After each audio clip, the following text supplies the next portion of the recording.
বন্ধুরা, আজ আমি আবারও নিয়ে এসেছি 2024 সালের একটি দুর্দান্ত তেলেগু ক্রাইম থ্রিলার সিনেমার গল্প। পুরো সিনেমা জুড়ে রয়েছে একের পর এক রহস্যময় খুন, ভয়ঙ্কর সাসপেন্স আর এমন কিছু ঘটনা যা শেষ পর্যন্ত আপনাকে অবাক করে দেবে। কিন্তু প্রশ্ন হলো, এতগুলো খুন কেন হচ্ছে? এর পেছনে আসল মাস্টারমাইন্ড কে? আর পুলিশ কি শেষ পর্যন্ত এই সিরিয়াল কিলারকে ধরতে পারবে? চলুন আর দেরি না করে শুরু করা যাক আজকের অসাধারণ গল্প।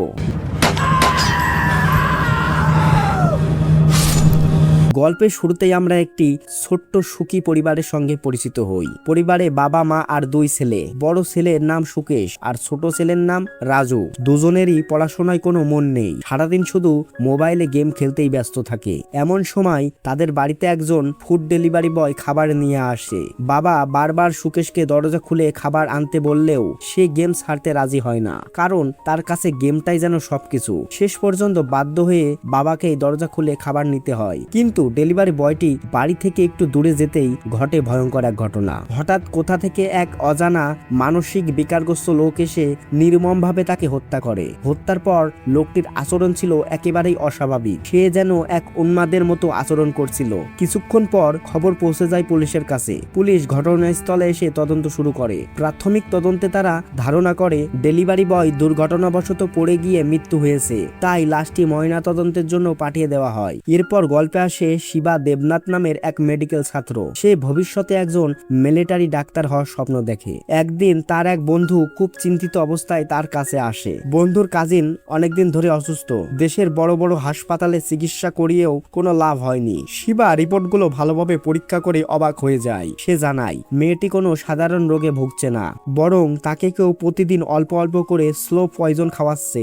এই বিষের মাত্রা এতটাই কম যে শরীরে দ্রুত কোনো লক্ষণ দেখা যায় না, কিন্তু এভাবে চলতে থাকলে এক সময় তাকে আর বাঁচানো সম্ভব হবে না। বন্ধু জানায় তার কাজিন স্বামীর সঙ্গে থাকে এবং অসুস্থ থাকার কারণে প্রতিদিনই স্বামী তাকে খাবার খাইয়ে দেয়। এই কথা শুনে শিবা সবকিছু বুঝে যায়। সে বন্ধুকে বলে, তোমার কাজিনের স্বামী সম্ভবত তাকে ধীরে ধীরে বিষ খাইয়ে মারতে চাইছে। যত দ্রুত সম্ভব তাকে পুলিশের হাতে তুলে দাও, তাহলেই সত্যিটা বেরিয়ে আসবে। শিবার কথা শুনে তার বন্ধু পুরোপুরি হতবাক হয়ে যায়। তার বিশ্বাসই হচ্ছিল না যে একজন স্বামী নিজের স্ত্রীকে এভাবে হত্যা করার চেষ্টা করতে পারে। এরপর শিবা নিজের বাড়িতে ফিরে আসে। বাড়িতে ফিরে আমরা জানতে পারি শিবা তার বড় বোন সাথীর সঙ্গেই থাকে। সাথী তখন গর্ভবতী, খুব শীঘ্রই মা হতে চলেছে। শিবার ছোটবেলাতেই তাদের মা মারা যান। এরপর বাবা আর সাথীর স্বামী দুজনেই দেশের সেবায় শহীদ হন। তাই ভাই বোন দুজনেই একে অপরের কাছে শুধু পরিবারের সদস্য নয়, বাবা মায়ের মতোই। শিবার সবচেয়ে বড় স্বপ্ন হলো মিলিটারি ডাক্তার হওয়া, কিন্তু সাথী এতে একেবারেই রাজি নয়, কারণ সে ইতিমধ্যেই বাবা আর স্বামী দুজনকেই হারিয়েছে। তাই সে চায় না তার একমাত্র ভাইও এমন ঝুঁকিপূর্ণ পেশায় যাক। কিন্তু শিবা নিজের স্বপ্ন ছাড়তে রাজি নয়, তাই সে বোনের অজান্তেই গোপনে মিলিটারি পরীক্ষার প্রস্তুতি নিয়ে থাকে। কিছুক্ষণ পর তাদের বাড়িতে আসে শিবার প্রেমিকা বর্ষা। তার মুখে ছিল সুখবর। বর্ষা জানায় তার বাবা অবশেষে তাদের বিয়েতে রাজি হয়েছেন, তবে একটি শর্ত রয়েছে। শিবা আগে নিজের ক্যারিয়ারে প্রতিষ্ঠিত হতে হবে, তারপর খুব ধুমধাম করে তাদের বিয়ে হবে। এই কথা শুনে দুজনেই ভীষণ খুশি হয়ে যায়। এদিকে শহরের আরেক প্রান্তে ঘটে আরেকটি অদ্ভুত ঘটনা। এক যুবক হঠাৎ একটি হোটেলে ঢুকে উপস্থিত লোকজনের উপর এলোপাতাড়ি হামলা চালাতে শুরু করে। পুলিশ তাকে আটক করলেও সে কিছুতেই মুখ খুলছিল না। তখন তাকে নিয়ে যাওয়া হয় বিখ্যাত মনোরোগ বিশেষজ্ঞ ডাক্তার কিশোরের কাছে। মজার বিষয় হলো এই কিশোরই বর্ষার বাবা। বিভিন্ন পরীক্ষা নিরীক্ষার পর কিশোর পুলিশ অফিসার বৈষ্ণবীকে জানায় ছেলেটি কোনো গভীর মানসিক ট্রমায় ভুগছে। সম্ভবত ছেলেবেলায় তার সঙ্গে ভয়ঙ্কর কিছু ঘটেছিল, তার প্রভাব আজও মস্তিষ্কে রয়ে গেছে, আর নেশার কারণে সেই ট্রমা আরো ভয়াবহ হয়ে উঠেছে। তাই সে নিজের উপর নিয়ন্ত্রণ হারিয়ে এমন হামলা করছে। কিশোরের মতে সঠিক চিকিৎসা পেলে কিছুদিনের মধ্যেই সে সুস্থ হয়ে উঠবে। পরদিন সকালে পুলিশ স্টেশনের সামনে অজ্ঞাত একজন একটি খাম রেখে চলে যায়। খামের উপরে বড় করে লেখা ছিল ফাইল নাম্বার 1। বৈষ্ণবী খাম খুলে ভেতরের লেখা পড়তেই অবাক হয়ে যায়। সেখানে লেখা ছিল ফুড ডেলিভারি বয়ের মৃত্যু দুর্ঘটনা নয়, এটি একটি পরিকল্পনা পরিকল্পনা হত্যা। এই কথা পড়ে পুরো পুলিশ বিভাগ হতবাক হয়ে যায়, কারণ অফিসিয়াল পোস্টমর্টম রিপোর্টে স্পষ্টভাবে লেখা ছিল এটি একটি দুর্ঘটনা। বৈষ্ণবী সঙ্গে সঙ্গে পোস্টমর্টম করা ডাক্তারকে ডেকে জিজ্ঞেস করে, আপনি কি ঠিকমতো ময়নাতদন্ত করেছিলেন? কোনো ভুল হয়েছে নাকি? ডাক্তার আত্মবিশ্বাসের সঙ্গে জানায়, ম্যাডাম, আমি প্রতিটি বিষয় খুব ভালোভাবে পরীক্ষা করেই রিপোর্ট তৈরি করেছি। তখন পুলিশের মাথায় নতুন প্রশ্ন ঘুরপাক খেতে থাকে। যদি সত্যি এটি দুর্ঘটনা হয়, তাহলে এই অজ্ঞাত ব্যক্তি কিভাবে নিশ্চিত হলো যে এটি হত্যা? আর এই অজ্ঞাত লোকটি বা কে, যে পুলিশের আগেই সত্যিটা জেনে গেছে? এদিকে শিবা কলেজে পৌঁছাতেই দেখে চারিদিকে হইচই লেগে গেছে। সব ছাত্রছাত্রী দৌড়ে কলেজের মাঠের দিকে যাচ্ছে, কারণ কলেজের ছাদ থেকে লাফ দিয়ে এক ছাত্র আত্মহত্যা করেছে। শিবা ঘটনাস্থলে পৌঁছে লাশটি দেখেই হতভম্ব হয়ে যায়। মৃত ছেলেটি আর কেউ নয়, তার সবচেয়ে ঘনিষ্ঠ বন্ধু চন্দু। চন্দুর মতো হাসি খুশি নির্ভার ছেলে আত্মহত্যা করেছে, এই কথা কেউই বিশ্বাস করতে পারছিল না। কিছুক্ষণ পর পুলিশ ঘটনাস্থলে এলে চন্দুর লাশ ময়নাতদন্তের জন্য পাঠিয়ে দেয়, কিন্তু শিবার মনে বিষয়টা একদমই স্বাভাবিক লাগছিল না। সেদিন রাতেই শিবা চুপিসারে মর্গে ঢুকে পড়ে। তার একটাই উদ্দেশ্য, চন্দু সত্যি কি আত্মহত্যা করেছে নাকি এর পেছনে অন্য কোনো রহস্য লুকিয়ে আছে। লাশটি খুব ভালোভাবে পরীক্ষা করতেই শিবা ভয়ঙ্কর একটি সত্য জানতে পারে। চন্দু আত্মহত্যা করেনি, তাকে অত্যন্ত নিখুঁতভাবে হত্যা করা হয়েছে। তারপর পুরো ঘটনাকে আত্মহত্যা বলে সাজিয়ে রাখা হয়েছে। ঠিক সে সময় মর্গের কর্মকর্তা ভার্মা সেখানে চলে আসেন। ধরা পড়ার ভয়ে শিবা দ্রুত সেখান থেকে পালিয়ে যান। বাড়িতে ফিরে সে এখন পর্যন্ত সংগ্রহ করা সব তথ্য ও প্রমাণ এক জায়গায় সাজিয়ে বিশ্লেষণ করতে থাকে। এখানেই প্রথমবার জানা যায় পুলিশের কাছে পাঠানো ফাইল আসলে অন্য কেউ নয়, শিবাই পাঠিয়েছিল। কারণ শিবা ডেলিভারি বয়ের বাড়ির পাশেই থাকতো। সেদিন সে নিজের চোখেই দেখেছিল ডেলিভারি বয়কে হত্যা করা হয়েছে। কিন্তু পোস্টমর্টম রিপোর্টে যখন দুর্ঘটনা লেখা হলো, তখনই তার সন্দেহ হয় এখানে বড় ধরনের কারচুপি চলছে। কেউ ইচ্ছাকৃতভাবে খুনকে দুর্ঘটনা বা আত্মহত্যা হিসেবে দেখিয়ে ভুয়া রিপোর্ট তৈরি করছে।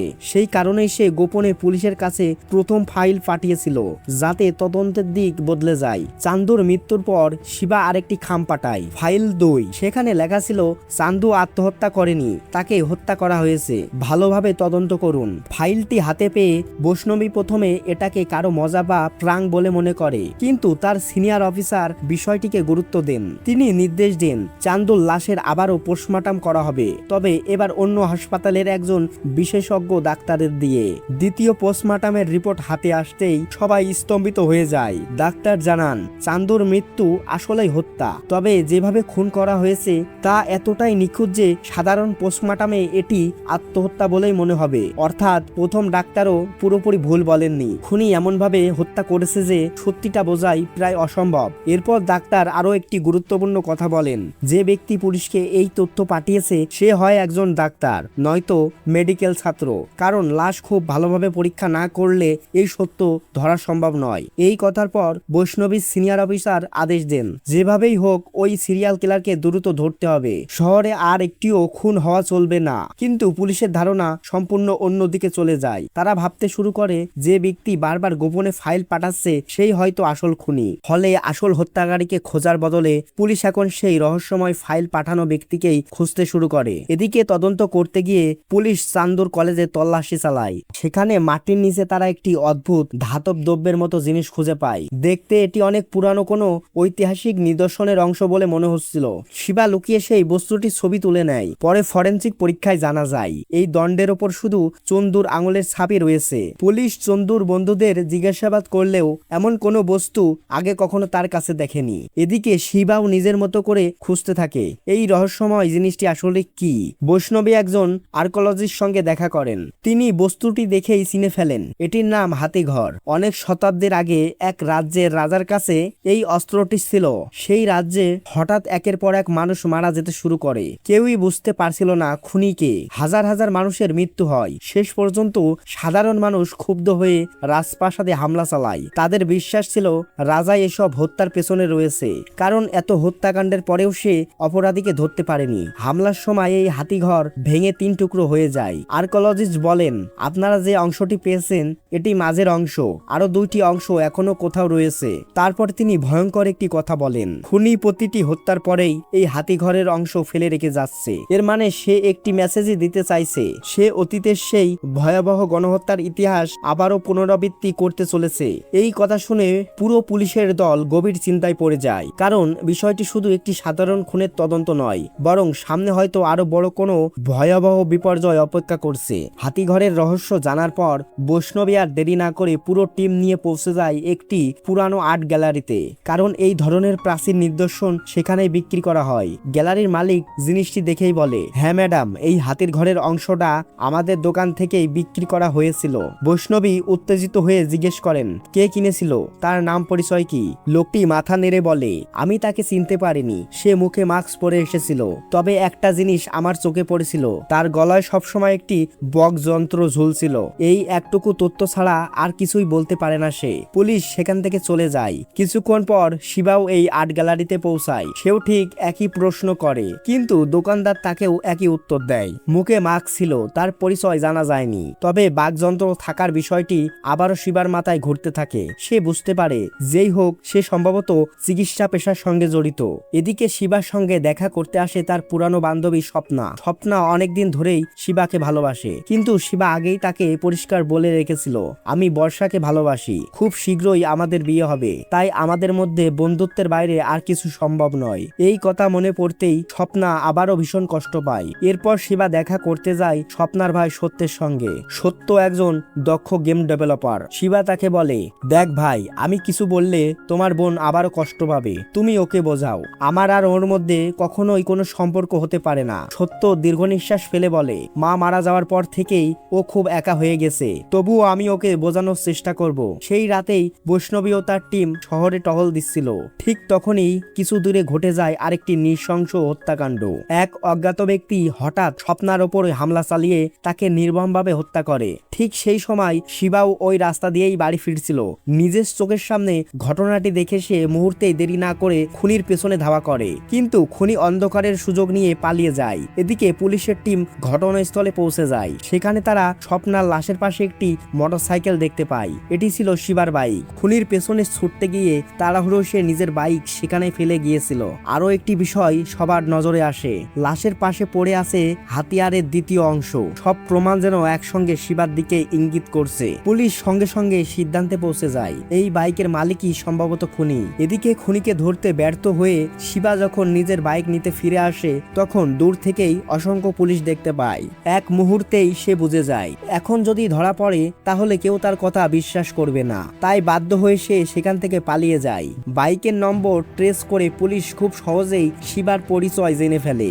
এরপর তারা সোজা পৌঁছে যায় শিবার বাড়িতে। শিবার বোন ছাতি কাঁদতে কাঁদতে বলে, আমার ভাই কখনোই কাউকে হত্যা করতে পারে না, আপনারা ভুল মানুষকে সন্দেহ করছেন। কিন্তু পুলিশ কোনো কথা শোনে না। তারা পুরো বাড়ি তল্লাশি শুরু করে। তল্লাশির এক পর্যায়ে তারা এমন কিছু খাম, নথি ও প্রমাণ খুঁজে পায় যেগুলো দেখে নিশ্চিত হয়ে যায় পুলিশকে একের পর এক গোপন ফাইল পাঠিয়েছিল শিবা নিজেই। এখন পুলিশের কাছে সবকিছু যেন পরিষ্কার। যে ব্যক্তি হত্যাকাণ্ডকে দুর্ঘটনা বা আত্মহত্যা বলে চালানোর নাটক করেছে, সেই আবার পুলিশের কাছে তথ্য পাঠিয়ে সবাইকে বিভ্রান্ত করেছে। অর্থাৎ তাদের চোখে এখন শিবাই সিরিয়াল কিলার। আর এখন শুধু একটাই কাজ বাকি, যেভাবেই হোক শিবাকে গ্রেপ্তার করতে হবে। পুলিশ যখন শিবাকে খুঁজে বের করার জন্য সর্বশক্তি দিয়ে চেষ্টা করছে, ঠিক তখনই থানায় এসে পৌঁছায় আরেকটি রহস্যময় খাম। খামটির ওপর লেখা ছিল ফাইল 3। বৈষ্ণবী খাম খুলতেই ভেতরে একটি লাইন লেখা দেখতে পাই, আমি খুব শীঘ্রই আরেকটি খুন করতে যাচ্ছি, সাহস থাকলে আমাকে আটকিয়ে দেখান। এই চ্যালেঞ্জ পড়ে পুরো পুলিশ বিভাগ তোলপাড় হয়ে যায়। খুনির পরবর্তী টার্গেট কোথায় হতে পারে তা বের করার জন্য পুলিশ বিশেষ গণিতবিদদের সাহায্য নেয়। এই পর্যন্ত যতগুলো খুন হয়েছে সবগুলো লোকেশন, সময়, হত্যার পদ্ধতি সবকিছু একসঙ্গে বিশ্লেষণ করা হয়। দীর্ঘ হিসাব নিকাশের পর বিশেষজ্ঞরা একটি সম্ভাবনা জায়গা নিশ্চিত করেন। তাদের ধারণা হয় পরবর্তী হত্যাকাণ্ডগুলোও সেখানে হতে পারে। অন্যদিকে শিবা বুঝে যায় এখন পরিস্থিতি আরো পুরোপুরি বিপক্ষে। যদি সত্যিকারের খুনিকে সে নিজে না ধরে তাহলে সারা জীবন তাকে অপরাধী হিসেবে সবাই চিনবে। তাই সে নিজের বন্ধুদের সঙ্গে যোগাযোগ করার চেষ্টা শুরু করে। একজন একজন করে সবাইকে ফোন করলেও বিশেষ কোনো তথ্য পায় না। কিন্তু যখন সে তার বন্ধু ববিকে ভিডিও কল করে, তখন অদ্ভুত একটা বিষয় তার নজরে আসে। ববি ফোন ধরলেও কিছু বলছে না, বারবার ভিডিও কল কেটে দিচ্ছে। আর তার চোখ মুখ দেখে মনে হচ্ছিল সে যেন নিজের স্বাভাবিক অবস্থায় নেই। তবে ভিডিও কলের পেছনের দৃশ্য দেখে শিবা বুঝে যায় ববি কোথায় আছে। সে এক মুহূর্ত দেরি না করে সেখানে ছুটে যায়। ঘটনাস্থলে ঘটনাস্থলে পৌঁছে শিবা যা দেখে তাতে সে স্তব্ধ হয়ে যায়। ববি একেবারে পাগলের মতো আচরণ করছে। শিবা বারবার তাকে ডাকলেও সে কোনো সাড়া দেয় না। হঠাৎ করেই ববি সামনে থাকা একজন নিরীহ মানুষকে নির্মমভাবে হত্যা করে ফেলে। এই দৃশ্য দেখে শিবার মাথা ঘুরে যায়। তার মনে হয় তাহলে কি প্রতিদিন ধরে ববি সব খুন করে আসছে? ঠিক তখনই আবারও অবিশ্বাস্য ঘটনা ঘটে। হঠাৎ আরেকজন অজ্ঞাত ব্যক্তি এসে ববিকেই হত্যা করে দেয় আর তার পাশেই পড়ে থাকে হাতিঘরের তৃতীয় অংশ। তখন তিনটি অংশই সম্পূর্ণ হয়ে গেলে শিবা কিছুই বুঝতে পারছিল না। এ যেন একের পর এক রহস্যের জাল। নিজের প্রিয় বন্ধুর লাশের পাশে বসে শিবা ভেঙে পড়ে। এক এক করে সে তার সব কাছের মানুষকে হারাচ্ছে। ঠিক তখনই পুলিশের টিম সেখানে পৌঁছে যায়। মজার বিষয় হলো এটা সেই লোকেশন যেটা গণিতবিদরা আগে থেকেই সম্ভাবনা ঘটনাস্থল হিসেবে চিহ্নিত করেছিলেন। ঘটনাস্থলে শিবাকে মৃতদেহর পাশে দাঁড়িয়ে থাকতে দেখে পুলিশ আর কোনো ঝুঁকি নেয় না। তারা সঙ্গে সঙ্গে শিবাকে গ্রেপ্তার করে। তাদের বিশ্বাস অবশেষে সিরিয়াল কিলার ধরা পড়েছে। থানায় নিয়ে শিবাকে নির্মমভাবে জিজ্ঞেস করা হয়। বারবার মারধর করে জানতে চাওয়া হয় কেন এতগুলো খুন করেছে, তোমার পরের টার্গেট। কিন্তু শিবা একটা কথাই বারবার বলতে থাকে, আমি কাউকে হত্যা করিনি, আসল অপরাধী আমাকে ফাঁসাচ্ছে। ঠিক তখনই থানায় আসে মনোরোগ বিশেষজ্ঞ ডাক্তার কিশোর। তিনি শিবার ক্ষতগুলো চিকিৎসা করতে করতে বলেন, আমি বিশ্বাস করি তুমি খুনি নও, কিন্তু শুধু আমার বিশ্বাসই কিছু হবে না। এরপর তিনি বৈষ্ণবীকে বলেন, ওকে এত মারধর করেছো যে অবিলম্বে হাসপাতালে ভর্তি করা দরকার। ডাক্তারের কথা মেনে পুলিশ শিবাকে হাসপাতালে নিয়ে যায়। চিকিৎসার সময় সুযোগ বুঝে শিবা হাসপাতাল থেকে পালিয়ে যায়, কারণ সে সিদ্ধান্ত নিয়ে ফেলেছে এবার সে নিজেই আসল অপরাধীকে খুঁজে বের করবে। নিজের নির্দোষিতা প্রমাণ করার এটাই একমাত্র পথ। পালিয়ে যাওয়ার পর শিবা আবার সেই আর্ট গ্যালারিতে যায়। তার আশা এবার হয়তো হাতিঘরের কোনো ব্যক্তির সম্পর্কে কোনো নতুন তথ্য পাওয়া যাবে। কিন্তু সেখানে পৌঁছে সে ভয়াবহ এক দৃশ্য দেখে হতবাক হয়ে যায়। দোকানের মালিককে একটি চেয়ারের সঙ্গে বেঁধে জীবন্ত পুড়িয়ে হত্যা করা হয়েছে। চারিদিকে শুধু আগুনের লেলিহান শিখা। ভয়ে শিবা সেখান থেকে দৌড়িয়ে পালিয়ে যায়। কিন্তু সেই সময় পুলিশও সেখানে পৌঁছে যায়। বৈষ্ণবীর কাছে এইবার কোনো সন্দেহ থাকে না। তার ধারণা সব প্রমাণ নষ্ট করার জন্য শিবাই আর্ট গ্যালারির মালিককে হত্যা করেছে। এখন যেভাবেই হোক শিবাকে আবার ধরতে হবে। আর্ট গ্যালারির মালিকের মৃত্যুর পর বৈষ্ণবী বুঝতে পারে শিবাকে সাধারণভাবে ধরা সম্ভব না। তাই সে একটি নতুন পরিকল্পনা করে। শিবার সবচেয়ে দুর্বল জায়গাতেই আঘাত করতে হবে, আর সেই মানুষটি হলো তার গর্ভবতী বোন সাথী। পুলিশ সাথীকে হাসপাতালে নিয়ে যায় এবং গোপনে শিবার বন্ধুদের মধ্যে খবর ছড়িয়ে দেয়। সাথীর অবস্থা খুবই সংকটজনক। বৈষ্ণবীর ধারণা ছিল এই খবর শুনে শিবা নিশ্চয়ই হাসপাতালে আসবে আর তখনই তাকে সহজে গ্রেপ্তার করা যাবে। কিন্তু ভাগ্যের লিখন ছিল আরো ভয়ঙ্কর। সাথী হাসপাতালে যাওয়ার পথে হঠাৎ একটি গাড়ি এসে তার গাড়িতে প্রচন্ড জোরে ধাক্কা মারে। আর সবচেয়ে ভয়ঙ্কর বিষয় হলো গাড়িটি চালাচ্ছিল সেই রহস্যময় ব্যক্তি যে এর আগে ডেলিভারি বয়, ববি এবং স্বপ্নাকে হত্যা করেছিল। সংঘর্ষ এতটাই ভয়াবহ ছিল যে ঘটনাস্থলে সেই হামলাকারীর মৃত্যু হয়। অন্যদিকে সাথীকে গুরুতর আহত অবস্থায় দ্রুত হাসপাতালে নিয়ে যাওয়া হয়। ডাক্তার প্রাণপণ চেষ্টা করেন। শেষ পর্যন্ত তারা সাথীর গর্ভের শিশুটিকে বাঁচাতে সক্ষম হন, কিন্তু সাথীকে আর বাঁচানো যায় না। সে চিরদিনের মতো পৃথিবী ছেড়ে চলে যায়। এই খবর শুনে বৈষ্ণবী সম্পূর্ণ ভেঙে পড়ে। সে বুঝতে পারে শিবাকে ধরার জন্য যে পরিকল্পনা করেছিল সেটাই একজন নির্দোষ মানুষের মৃত্যুর কারণ হয়ে দাঁড়িয়েছে।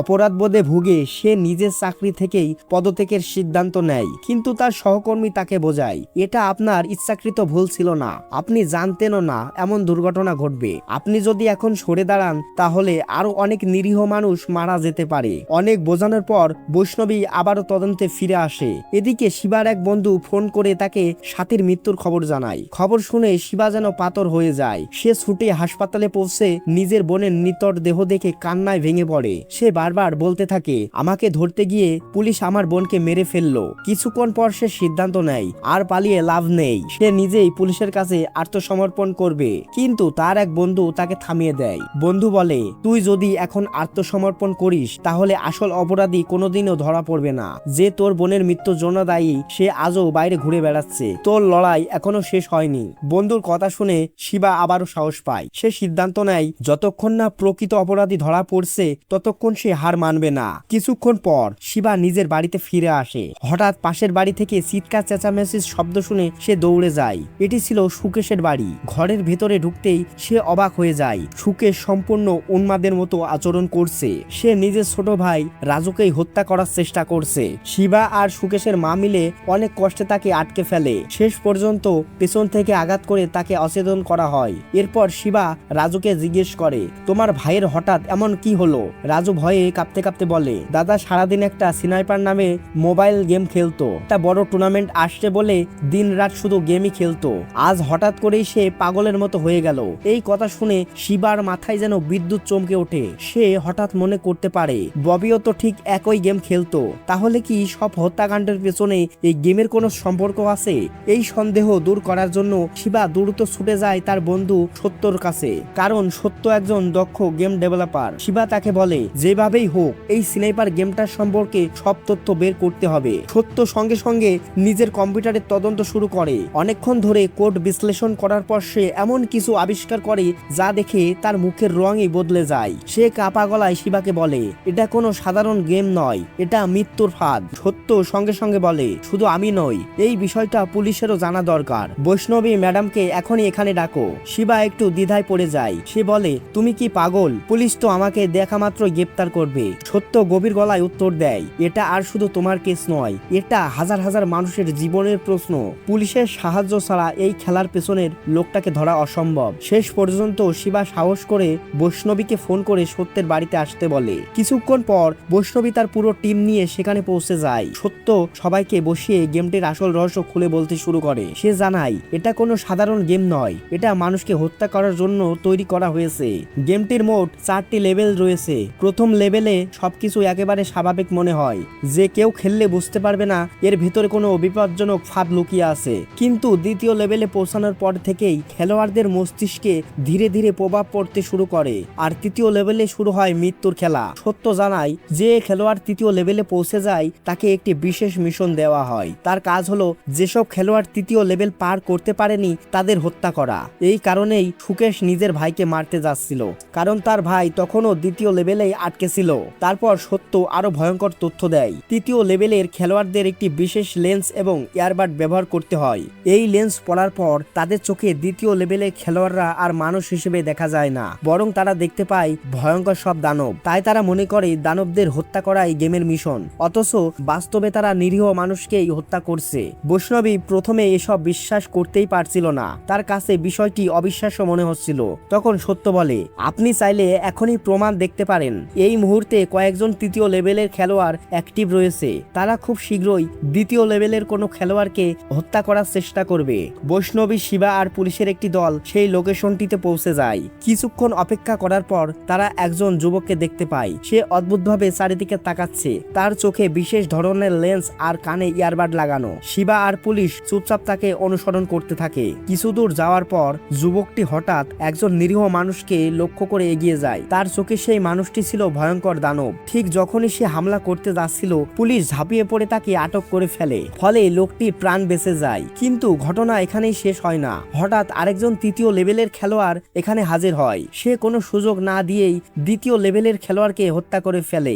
মিশন সম্পন্ন হওয়ার সঙ্গে সঙ্গে সে পৌঁছে যায় চতুর্থ লেভেলে। এই দৃশ্য নিজের চোখে দেখার পর বৈষ্ণবীর আর কোনো সন্দেহই থাকে না। সে বুঝে যায় সত্য এতক্ষণ যা বলেছে তার প্রতিটি কথাই সত্য। কিন্তু এখন সবচেয়ে বড় প্রশ্ন, চতুর্থ লেভেলে এমন কি আছে যা এতগুলো হত্যাকাণ্ডের মূল কারণ? বৈষ্ণবী এখন পুরোপুরি নিশ্চিত হয়ে যায় যে এই গেমের পেছনে কোনো সাধারণ অপরাধী নেই, এর পেছনে রয়েছে অনেক বড় একটি ষড়যন্ত্র। সত্য জানায়, চতুর্থ লেভেলের সম্পর্কে আমিও পুরো তথ্য বের করতে পারিনি, কারণ এর কোড এতটাই শক্তিশালী এনক্রিপশনে তৈরি করা যা ভাঙা প্রায় অসম্ভব। তবে সে একটি উপায় বের করে। সে বলে, যদি আমরা কোনো বড় গেমিং কোম্পানির সাহায্যে এই গেমের সার্ভার সাময়িকভাবে পরিবর্তন করতে পারি, তাহলে খেলোয়াড়দের টার্গেট বদলে যেতে পারে। আর একই সঙ্গে যিনি এই গেম বানিয়েছেন তাকে খুঁজে বের করে সার্ভারের সম্পূর্ণ ধ্বংস করতে হবে। এটাই একমাত্র উপায়। অন্যদিকে পুলিশ ইতিমধ্যেই তৃতীয় লেভেল পার করা কয়েকজন খেলোয়াড়কে আটক করেছে। তাদের কাছ থেকে একটি ডিজিটাল ম্যাপ উদ্ধার হয়।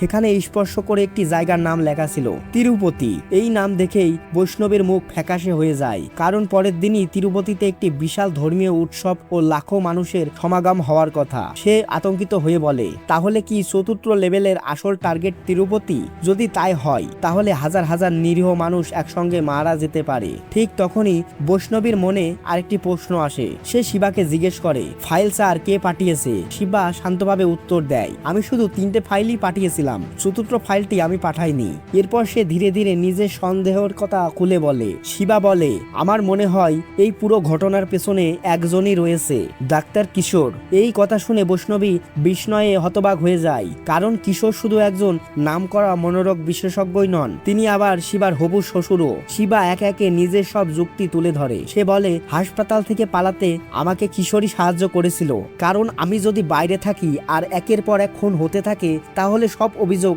আমার উপরেই পড়বে। এরপর সে আরো একটি গুরুত্বপূর্ণ তথ্য জানায়, যে ব্যক্তি ববি, স্বপ্ন আর ডেলিভারি বয়কে হত্যা করেছিল এবং যার গাড়ির ধাক্কায় আমার বোন ছাতির মৃত্যু হয়, তার মৃত্যুর পর তার পরিবারের হাতে মোটা অঙ্কের টাকা তুলে দিয়েছিল কিশোর, যাতে তারা মুখ না খোলে। আরো একটি বিষয় শিবার সন্দেহ নিশ্চিত করে। আর্ট গ্যালারির মালিক বলেছিল হাতিঘর কিনতে আসা লোকটির গলায় বাকযন্ত্র ছিল, আর কিশোর এমন একজন ডাক্তার যিনি প্রায় সবসময় বাকযন্ত্র সঙ্গে রাখেন। শুধু তাই নয়, তিনি মানুষের মন নিয়ন্ত্রণ করতে ও তাদের নিজের কথায় বিশ্বাস করাতে অসাধারণ দক্ষ।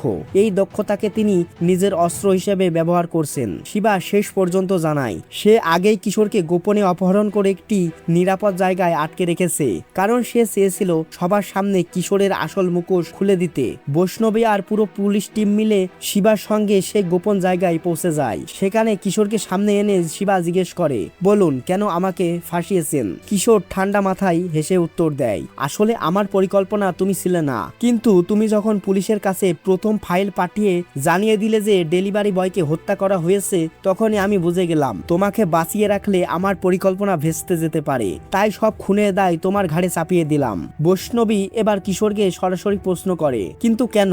এত মানুষকে হত্যা করার উদ্দেশ্য কি? কিশোর এবার নিজের আসল পরিচয় প্রকাশ করে। তার কথা শুনে উপস্থিত সবাই স্তব্ধ হয়ে যায়। কিশোর হালকা হেসে বৈষ্ণবীর দিকে তাকিয়ে বলে, আমি শুধু একজন ডাক্তার নয়, আমি পাকিস্তানের একটি জঙ্গি সংগঠনের সদস্য।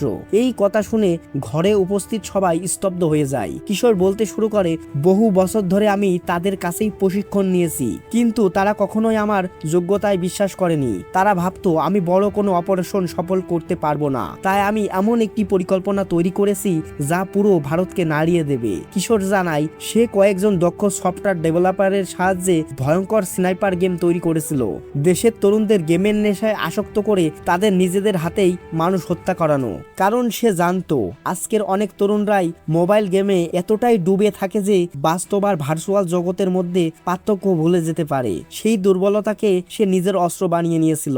এই গেমের মাধ্যমে কেউ নিজের পরিবারকে হত্যা করছে, কেউ বন্ধুদের মারছে, আবার কেউ নিজের জীবনই শেষ করে দিয়েছে। কিশোরের লক্ষ্য ছিল ভারতের যুব সমাজকে ধ্বংস করা। এরপর কিশোর আরো ভয়ঙ্কর কথা বলে, চতুর্থ লেভেল এখনো শুরু হয়নি, যখন শুরু হবে তখন এমন ধ্বংসযজ্ঞ হবে যেটা ইতিহাসে লেখা থাকবে। এদিকে পুলিশ দ্রুত হায়দ্রাবাদের একটি বড় গেমিং কোম্পানির সঙ্গে যোগাযোগ করে। তাদের বলা হয় যেভাবেই হোক এই গেমের সার্ভার বন্ধ করতে হবে, কিন্তু গেম কোম্পানির বিশেষজ্ঞরা জানায় গেমটির নিরাপত্তা ব্যবস্থা এতটাই শক্তিশালী যে তারা সরাসরি সার্ভার বন্ধ করতে পারছে না। ঠিক তখনই শিবা একটি অবিশ্বাস্য পরিকল্পনা দেয়। সে বলে, সার্ভার বন্ধ না করা গেলে সব লেভেল 4 খেলোয়াড়দের টার্গেট বদলে দিন, তাদের একমাত্র টার্গেট হবে আমি। বৈষ্ণবী অবাক হয়ে বলে, তুমি কি পাগল হয়ে গিয়েছো? সবাই একসঙ্গে তোমার উপর হামলা করবে। কিন্তু শিবা জানতো হাজারো নিরীহ মানুষের প্রাণ বাঁচাতে হলে নিজের জীবন বাজি রাখতেই হবে। পরের দিন পরিকল্পনা অনুযায়ী গেমের টার্গেট বদলে দেওয়া হয়। এখন সব লেভেল 4-এর প্লেয়ারদের একমাত্র লক্ষ্য হলো শিবা। শহরের বিভিন্ন প্রান্ত থেকে একে একে সব খেলোয়াড় শিবার দিকে ছুটে আসে। শিবা আগেই একটি পুরনো বাসের ভেতরের অচেতন করে দেওয়ার মতো একটি বিশেষ ধোয়া ব্যবস্থা করে রেখেছিল। একজন একজন করে হামলাকারীরা তার কাছে পৌঁছাতে থাকে। শিবা প্রাণপণ লড়াই করে তাদের সবাইকে বাসের ভেতরে ঢুকিয়ে দেয়। ধোয়ার প্রভাবে একসময় সবাই অচেতন হয়ে পড়ে। এরপর পুলিশ দ্রুত ঘটনাস্থলে পৌঁছে যায়। সব খেলোয়াড়কে হাসপাতালে ভর্তি করা হয়। ডাক্তাররা চিকিৎসা শুরু করেন, কারণ তারা খুনি ছিল না, তারা ছিল একটি শয়তানি গেমের শিকার। গেমটি তাদের মস্তিষ্ক এমন ভাবে নিয়ন্ত্রণ করছিল যে বাস্তব পৃথিবীর চেয়ে ভার্চুয়াল জগৎকে তারা সত্যি মনে করেছিল। অবশেষে কিশোরের পুরো ষড়যন্ত্র ভেঙে যায়। তার তৈরি মৃত্যুর খেলাও চিরতরে শেষ হয়ে যায়। শিবা শুধু নিজের নির্দোষিতায় প্রমাণ করতে পারে না, হাজার হাজার নিরীহ মানুষের জীবন রক্ষা করে। কয়েক মাস পরে শিবা ও বর্ষা নতুন করে নিজেদের জীবন শুরু করে, আর সাথে রেখে যাওয়া ছোট্ট সন্তানকে নিজের সন্তানের মতো বড় করার দায়িত্ব নেয়। এভাবেই শেষ হয় এক রহস্য, এক ষড়যন্ত্র আর এক ভয়ঙ্কর মৃত্যুর খেলার গল্প। বন্ধুরা, এখানে শেষ হচ্ছে আজকের সিনেমার গল্প। আপনাদের যদি গল্পটা ভালো লেগে থাকে তাহলে অবশ্যই একটি লাইক করে দিন। আর এমন দুর্দান্ত থ্রিলার, মিস্ট্রি এবং সাসপেন্স সিনেমার গল্প নিয়মিত দেখতে চাইলে আমাদের চ্যানেলটি সাবস্ক্রাইব করতে ভুলবেন না। আবার দেখা হবে নতুন একটি অসাধারণ সিনেমার গল্প নিয়ে। ধন্যবাদ।